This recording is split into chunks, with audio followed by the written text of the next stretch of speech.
પૂછીશ. બીજી વ્યાખ્યા છે કોલ્ડ ચેન. કોલ્ડ ચેન શીત શૃંખલા. શીત શૃંખલા.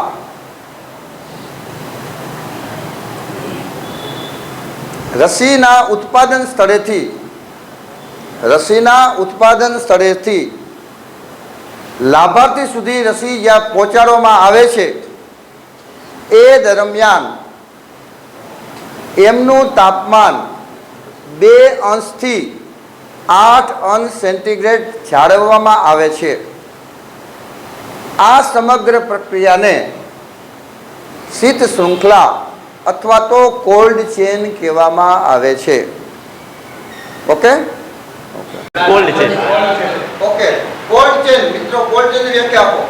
કોલ્ડ ચેન એટલે રસીના ઉત્પાદન સ્થળેથી લાભાર્થી સુધી પહોંચાડવામાં આવતી પ્રક્રિયા અને તે વચ્ચે તે દરમિયાન રસીનું તાપમાન 2 થી 8 ડિગ્રી રાખવામાં આવે છે તે પ્રક્રિયાને કોલ્ડ ચેન કહેવામાં આવે છે. Very good.